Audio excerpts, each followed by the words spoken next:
No sir, I'm tribal. I just do what I'm commanded straight from the Bible. And what's this commandment you talking about? Wake up my people, wake up my people, wake up my people. I say Kwam Yasha Allah. Wake up, wake up, wake up. I say Kwam Yasha Allah. Wake up, wake up, wake I say Kwam Yasha Allah. I do this for my people. I say Kwam Yasha Allah. I do this for my people. Hold up. Why rap like this? Why act like that? Cause I not know who I am, Judah, and proud of that. White tee on me. Shalom, family. Thank you for joining me for another edition of Newstime with an Israelite. I am the UnXpected. Our news source today comes from True News. It offers you an unfiltered look at what's going on around the world. Things I think that should be important to everyone. What we're also going to do is we're going to break down those news articles so that we fully understand exactly what's being said. So, here we go.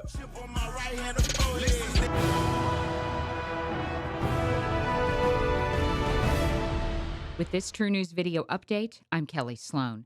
Members of the EU have begun arriving in Japan for the G7 summit. Commission President Jean-Claude Juncker will join the other group of 7 leaders from the US, UK, Canada, Germany, Japan, Italy, and France to discuss the global economy. They are expected to try and come up with a plan to spur growth. Other issues they will touch upon include terrorism, cybersecurity, refugees, trade, and maritime security, including the growing tensions in the South China Sea, as reported by True News. They will also tackle global health initiatives, according to the diplomat, as the leaders want a stronger response to public health crises, such as Zika virus. And universal health coverage is a top concern. President Obama is there to talk with Japanese Prime Minister Shinzo Abe ahead of the event to discuss crime on U.S. military bases, according to Reuters. Recently, a civilian worker on the base in Okinawa was arrested in connection with the murder of a Japanese woman. Yoshihide Suga, the Japanese chief cabinet secretary, says Abe will seek strict measures from President Obama due to the seriousness and graveness of the recent incident. Abe and Obama will also talk about the global economy, regional issues, and pay tribute to the victims of Hiroshima, which is scheduled for Friday. Obama will be the first sitting president to visit the area. Some Japanese people have called for Obama to apologize, as reported by Stars and Stripes, but the president insists he will not say sorry for the 1945 bombings. So, the G7 is showing up in Japan. I think the most pertinent question now is, who are the G7 and who are not? The Group of 7 started out as the Group of 6 back in 1975, but it's not considered a formal institution and has no formal charter. In the beginning, the G6 included the US, the UK, France, Germany, Italy, and Japan, which were some of the wealthiest countries at the time. They called their first meeting to discuss the looming global oil crisis. The other major point of criticism of the G7 is its seeming reluctance to include other major countries in the talks, particularly China and Russia. This has caused many to question their overall effectiveness or relevance. Because member countries represent only 10.5% of the world's population, some view G7 politicians as an elite minority governing an underrepresented majority. Nations like India and Brazil have even surpassed some G7 members in terms of GDP, yet still have not been able to join. And the opposition has become quite vocal, including Brazil's former president, who in 2008 remarked that the G8 doesn't have any more reason to exist. The UN may be a huge organization with just about every country on the planet as a member, but are they really that powerful? Check out our video here to learn all about it. The UN is a coalition of 193 nations. If all of those nations were to work together militarily, they would collectively wield incredible power. Well, it seems that the original 6 were US, UK, France, Germany, Italy, and Japan, with Canada coming in later to represent the 7th nation in the G7 summit. But they didn't want to play nice. They left out China, Russia, Brazil, India, and South Africa. So what did they do? They dumped their petrodollars back into the economy and started their own bank.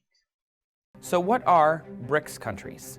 BRICS is an acronym for Brazil, Russia, India, China, and South Africa. Those 5 countries comprise nearly half of the world's population, a quarter of the world's landmass, and a fifth of the world's GDP. Their combined GDP is nearly that of the United States and growing. A major aspect of their alliance is the formation of the New Development Bank to compete with the IMF and the World Bank. This gives them greater leeway to loan each other and other countries money for development unrestricted by Western influence. What? I gotta hear that one more time. To loan each other and other countries money for development unrestricted by Western influence.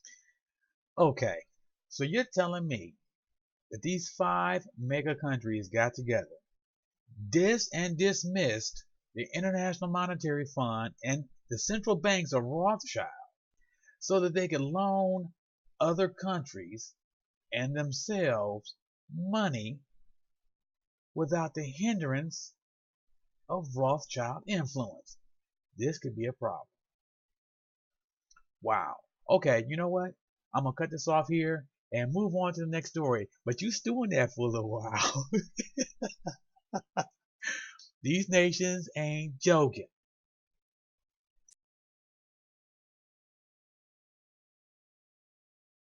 Protesters gathered outside of a rally in Albuquerque last night to demonstrate against GOP presidential candidate Donald Trump.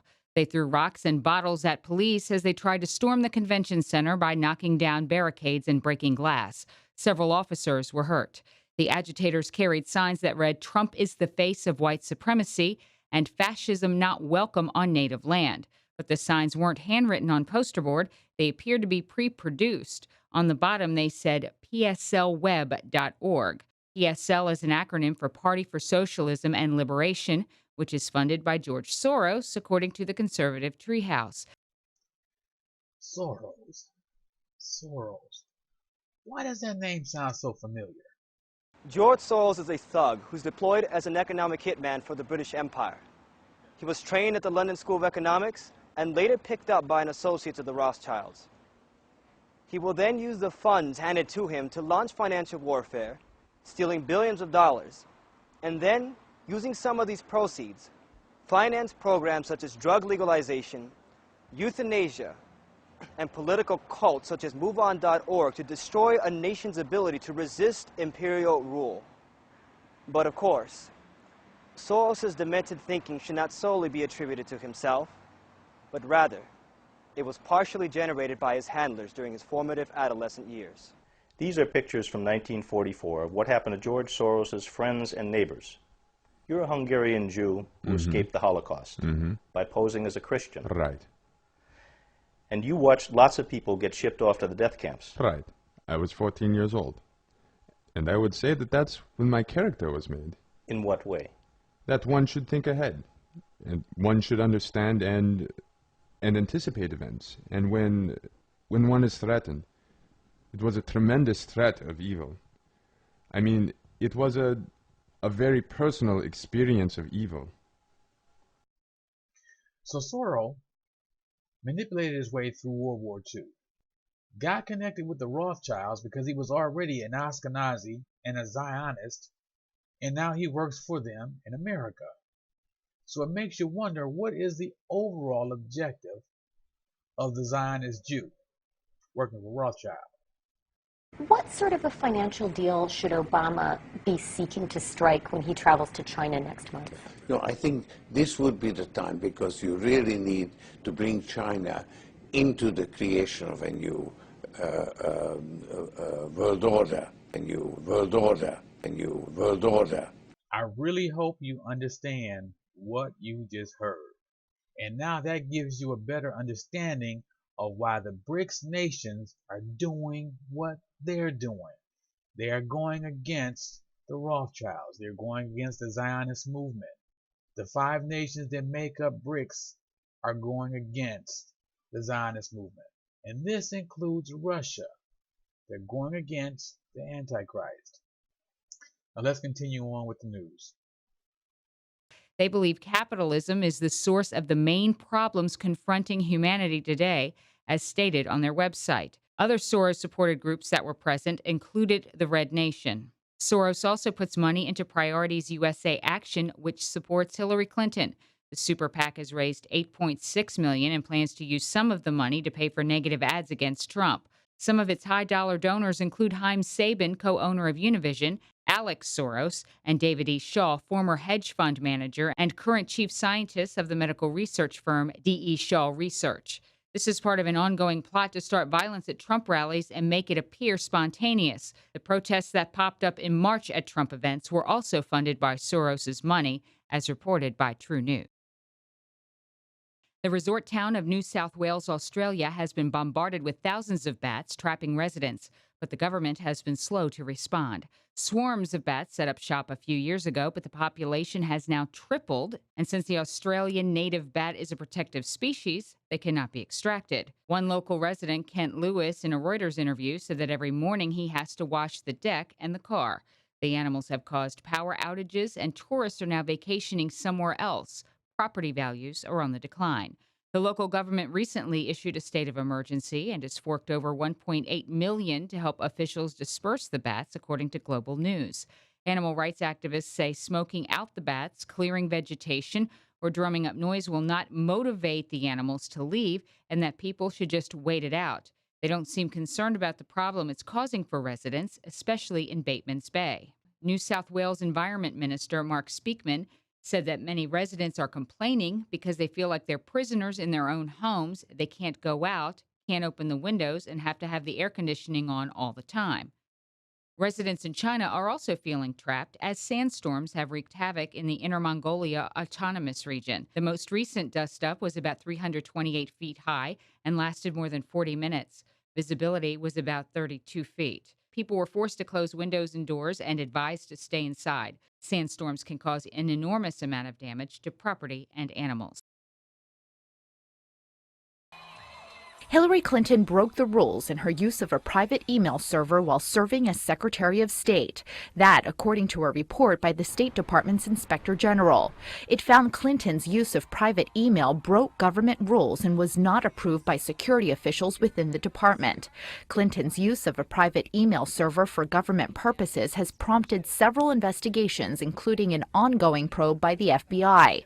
The email controversy has hung over her Democratic presidential campaign for months. Republicans have used the controversy to suggest Clinton was trying to hide government records from scrutiny under public access laws. The report also found long-standing systemic weaknesses with State Department records that predated Clinton's tenure. Well, we can definitely understand why Ms. Clinton would be so upset. These email things just will not seem to go away.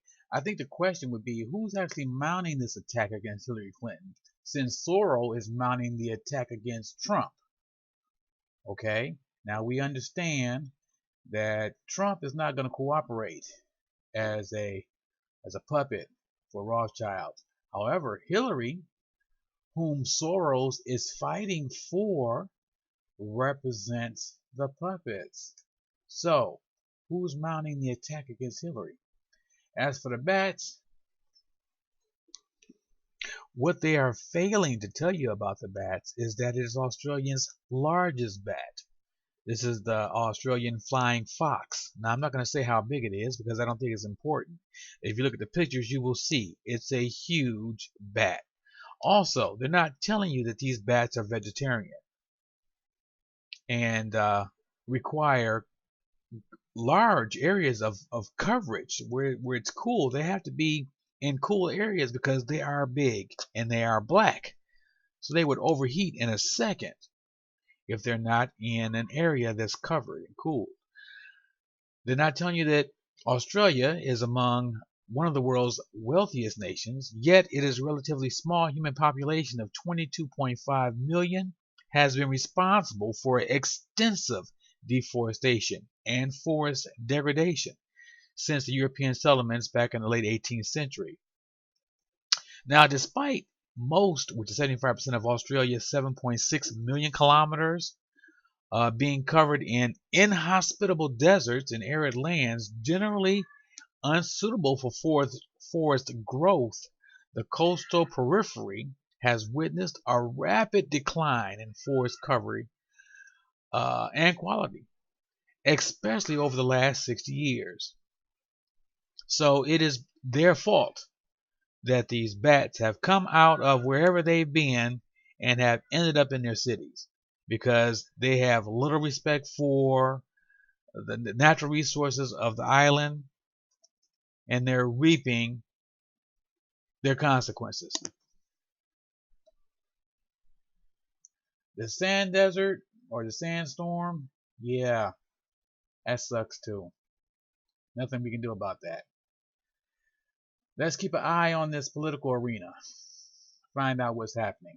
We definitely know Trump went to Israel not too long ago and was claiming his support, his full-fledged support to Israel from the U.S. And we all know what Israel stands for. An occupied territory over in Palestine. I think I'd be upset if I was a Palestinian. But now look at them. Israel. They have a nuclear program. Iran can't have a nuclear program, but Israel has a nuclear program. And Israel, of course, is a Rothschild country. They created it. They stuck that place right in the center of Palestine. Is Rothschilds. They have a full military and nuclear armament. There are some that suggest that that's the main reason they put it there in the first place, is so that they will have their own military to go up against those who defy them and those that owe money and have not paid. What do you think?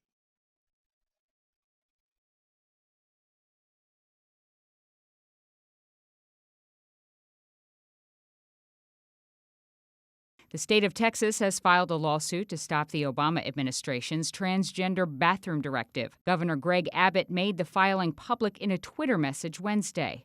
9 other states have joined the suit, including Alabama, Louisiana, Wisconsin, West Virginia, Tennessee, Oklahoma, Utah, Georgia, the Arizona Department of Education, and Maine's Governor Paul LePage. On May 13th, Obama sent a letter to every school district in the country mandating they allow transsexuals to use the restrooms of their choice, as reported by True News.